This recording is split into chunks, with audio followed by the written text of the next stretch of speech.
Good afternoon. My name is Rita Montgomery, and we are sitting here in the Inn at 213 17 Mile Drive in Pacific Grove, California. And I have the pleasure of having an interview with Dr. Hew Len, and present with me also is Rick Moss, Dr. Rick Moss, and Marvin Greeno. We have some questions. I have some questions of Dr. Hew Len. Please tell me, how do I pronounce your first name? Is it Heliakala? Is that right? It's E-A-Le-A-K-A-La.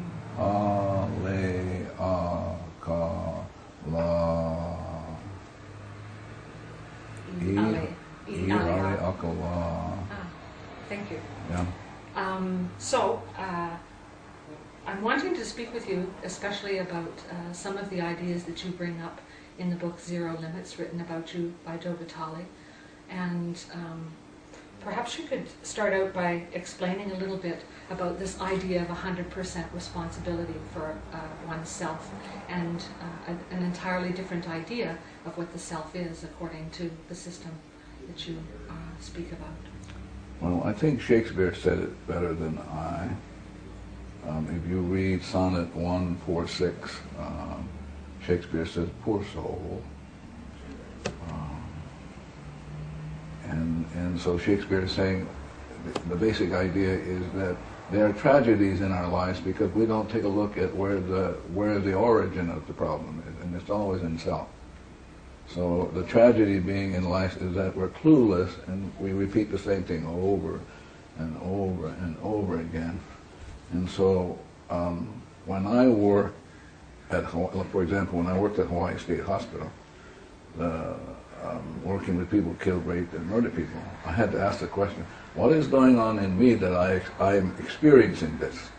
I'm experiencing a patient being violent, I'm experiencing staff going crazy, that sort of stuff. And so having to take 100% responsibility for that. What's going on in me that I'm creating this experience? And so I just do this cleaning, and the cleaning, the Hooponopono, is about going into the self, and specifically into the subconscious, and where the data is. And since everything is run by information, so that the information in my subconscious is dictating to me what I'm seeing, what I'm experiencing. It's like in Shakespeare's Tempest, where Miranda says, "Oh, woe is me to see what I see." So Miranda has this insight that she's only seeing with data. And so it is with me, and so it is with all of you. And so I just work on the data in me that I experience as, quotes, the other person. So if I see you as being crazy and goofy, it's only my experience of you. If I erase that, you can't be that way. Not possible. And so that's what I mean to be 100% responsible.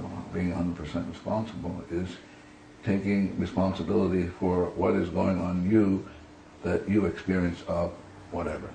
Could I ask you to clarify just a little point? You said, what is it in me that is experiencing this? Yeah. Could you clarify what you mean by experiencing? Do you mean perception? No, I don't even mean that. I'm not, perception is really a end product or consequence of data playing in the subconscious. So again, coming back to Miranda is saying, I only can see what I see because the data is seeing what I see. So Miranda is really speaking what Shakespeare says the mind is just a stage, and the data runs around on the stage, and the data is really what is going on. And so if the data is such that I'm experiencing suffering, or I'm experiencing people being goofy, then I have to be responsible for that. What's going on in me, and it's simply data playing, and more specifically memories replaying in the subconscious. And those can be erased. Mm-hmm. I think that is probably the most profound thing about this Hooponopono, is that you could erase data. Could you give us an example of what it feels like or looks like for data to be erased, or is that not something that can be done in this kind of setting? I'm not sure what you're asking. Could you give us an example of cleaning? I mean, how do we erase the data within our own minds? Is that something that could be Yeah, discussed? of course. You can teach it. Trees can do it. Cars can do it. Anybody can do it. But the idea is the most fundamental question one needs to know is the question, who am I? And most people have no idea about who they are, and therefore are not allow the data in them to speak for them, as opposed to choosing to not have the data by erasing it.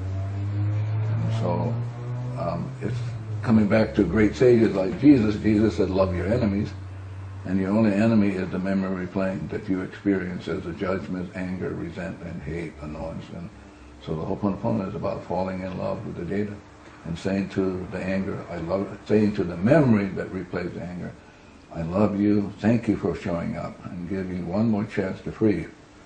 And so the Hooponopono is just simply saying, I love you, thank you. When the data is erased, what is the self that remains? Is it a unique self that is God created? Is it individuated, or is it just pure self? So let me come back at you. So I would ask you, who's talking? Who's asking the question?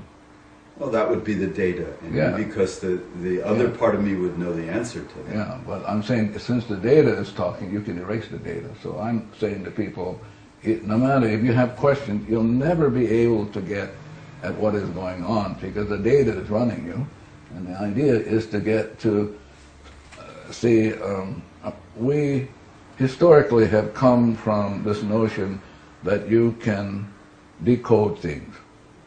So the Greeks come along, and Greeks said, well, let's examine, let's analyze. But the Hooponopono is not about examining or analyzing. Hooponopono is about letting go of the data. So when the data is erased, you are what Buddha called in the space of void, or what Shakespeare calls you're in a state of blank. And it is when you are in that state of emptiness, void, and blank, then this inspiration comes through.